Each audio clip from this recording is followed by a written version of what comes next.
Shabbat Shalom.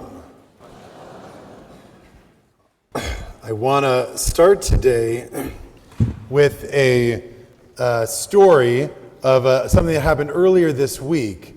I was teaching a group of people from the synagogue a class one evening, and the topic that I really wanted to teach was some of the sort of ways in which the Hanukkah story has changed over the years and the way that our observance of it has changed over the years. And I'm going to tell you a little bit about it right now. And so if you were one of the 10 people who was there, then I apologize. You can go to, Kiddush Club or whatever for a minute and you'll come back. Okay?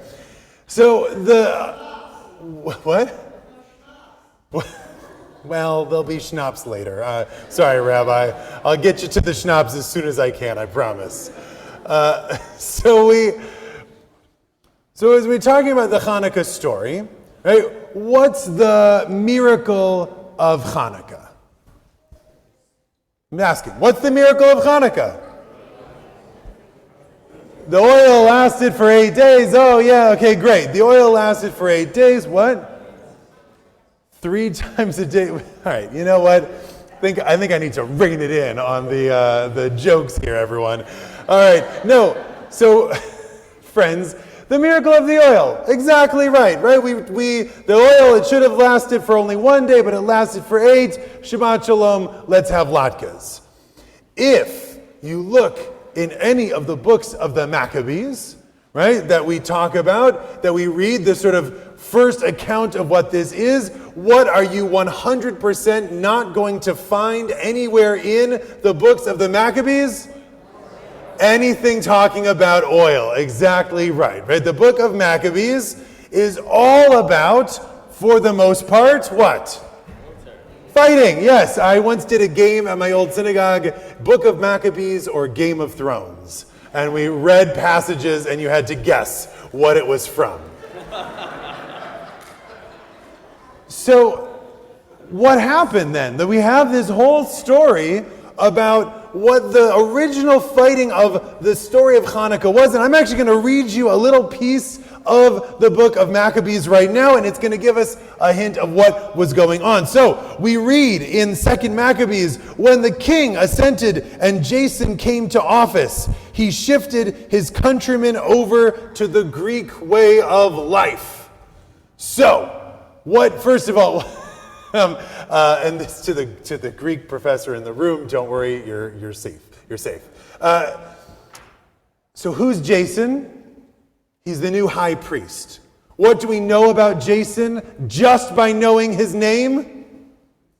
Yeah, right. Jason is not a good Hebrew name. It's in fact a lovely Greek name. He went and got that golden fleece, etc., etc.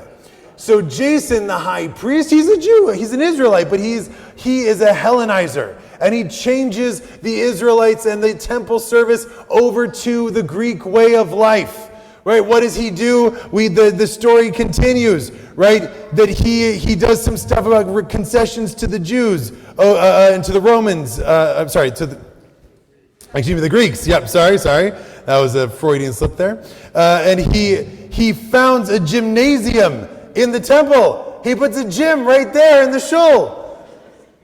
What's that mean? It's not that he, wanted Peloton bikes outside of the thing. No, this was the center of the Hellenic way of life, right? And he's asking people to be a part of that. He changes names. He changes the Greek haircut, right? He is a Hellenizer of the temple and its services. So then, who are the Maccabees? What are they against? This Greek way of life. They are priests from the sticks, right? They're priests from Modain, outside of the city, the non-coastal elites or whatever it was for the day. And they say, no, we can't have this Hellenizer in the temple. We can't have a gym in the temple. We need to raise a rebellion against these Hellenizing Jews, and they do.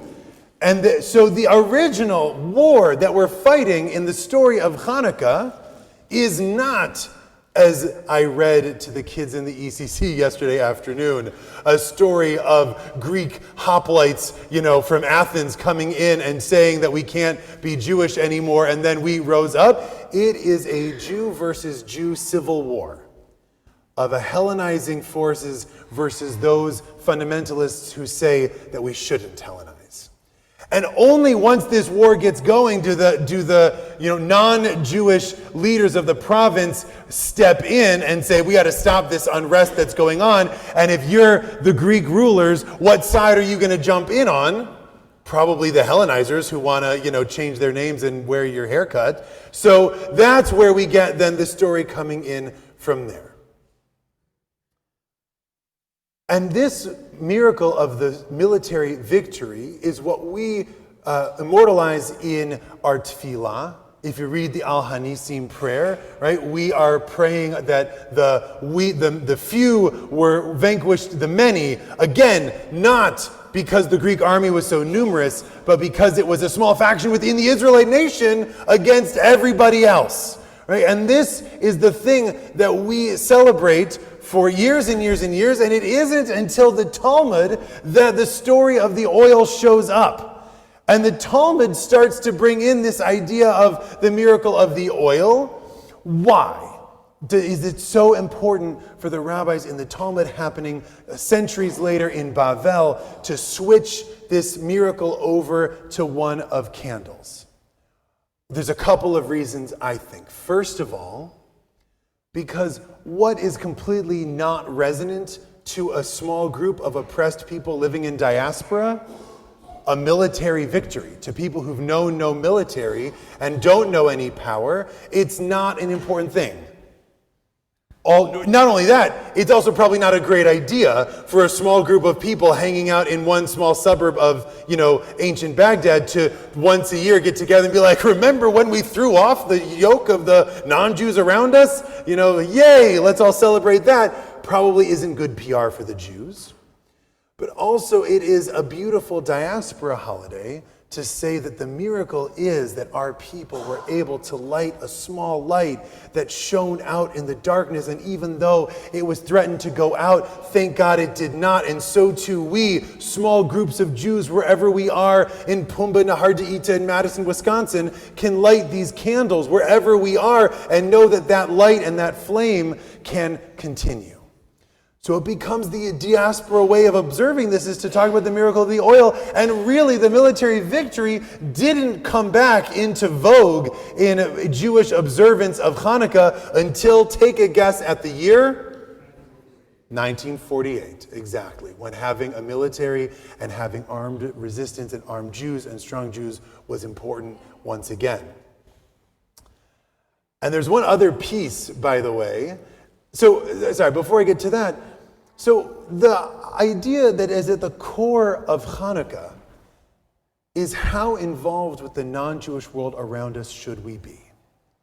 Is it okay for Jews to go study Greek? Is it okay for Jews to go to med school? Is it okay for Jews to live in the world around us in any way, shape, or form other than simply only with Jews, only for Jews, only doing Jewish things?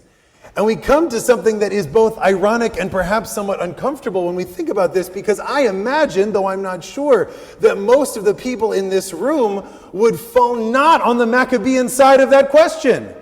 The Maccabees who say, absolutely not, we cannot take anything foreign, any other kind of wisdom into our society whatsoever, and we will fight to make sure that that doesn't happen, is not probably where most of us with our secular degrees and our wonderful, I hope, jobs outside of the Jewish world, other than, me and a couple of us, would fall on this equation. It's also ironic because Hanukkah, of all of the holidays, is one of the most in dialogue with the customs of the non-Jews around us that we have. Even to, by the way, those Hanukkah lights. because the lights show up in the Talmud not only because it's a more meaningful thing for the diaspora, but also, at least according to the scholarship of a number of people, it's also because Hanukkah happened to fall at the same time as an ancient Zoroastrian fire festival that involved taking flames and lighting candles inside of one's home. And in the ancient world before electric lights, having candles in your house was super cool. And so the ancient Jews are hanging out, having their Hanukkah celebration, where according to the Talmud at least, they're giving money for education, which is like, great, money for education, isn't that fun? And the little Jewish boys and girls are coming home and they're saying, Yazdegerd has, that's an ancient Zoroastrian name, has candles in his house. How come we don't get to have candles in our house? And so the Jewish parents said, okay, we're going to have a Hanukkah candles in our house because of the oil that lasted. And so we have been in dialogue with the non-Jews around us about Hanukkah since before ugly Hanukkah sweaters, okay? Because again, Hanukkah grows and adapts. And so now we live in a world where the world around us is full of Christmas lights and Christmas presents and all of these things. And so Hanukkah, not going against what it's about, but we have beautiful lights and presents and things like that. And that is following in the tradition of what observing this holiday has been for over 1,000 years. So, I taught all this last Monday night, Tuesday, something, I don't remember. And I thought it was super cool. Isn't it fun? And a couple of people in the class had an issue, and to their credit and my gratitude, made a meeting with me and said, we want to talk about the teaching that happened. And they came and sat in my office and said, Rabbi, very respectful and kind, everyone is welcome to do this if you have an issue with what I'm saying. Some of you are penciling in appointments right now. And they said, Rabbi, the world's on fire. The Jewish people are terrified. What's happening in Israel? What's happening all over this place? What's happening in college? And you're talking to us about ancient Zoroastrian fire lamps? Rabbi, come on. We need more than that right now. Rabbi, what are you doing? I actually believe the phrase was, Rabbi, you're better than that. And I said, I'm really happy about the compliment laden in that comment. And again, I was so thrilled and happy to hear this and to have this conversation, because what I said to them and what I'm now saying to all of you is, I understand the state of the world. And I think that this is one of the most important things that we can hear and remember right now. That we have been in dialogue with the non-Jews around us since the diaspora began, and it is the only thing that has kept us alive. Even before the diaspora, when we read the Parsha from this week, right, we are heading down into slavery in Egypt. There is famine in the land, and the only thing that saves the Bnei Yaakov from certain demise is the fact that one of them works for the Egyptian government and has a high position there. And that is what keeps us going, and it has been ever since. And so as we look at a world with unfortunately much more anti-Semitism in it than we thought there was and that there should be, the answer always cannot be to circle the wagons, to cut ourselves off, to just try to turn everyone else away and shut everyone else down. We are not large enough or strong enough to make that work. We have to engage, as our people have for thousands of years, with the world around us, to continue to have those conversations, to let the flow of ideas and practice happen, to invite people over to light Hanukkah candles with us, and then they can say, oh, this is what we do at our winter festival, and we say, oh, that's cool, and we can continue to grow in our practice and in our connection to the community around us. That is what is required of us today. And it's not just assimilationism or anything like that. We have to be strong in our knowledge of who we are. We have to be strong in our knowledge of our rituals, of our customs, of our beliefs, because that's what we need to hold strongly and clearly as we continue to talk to the world around us. The question I want to pose to you is, do we really need Maccabees right now? I don't think the answer is yes.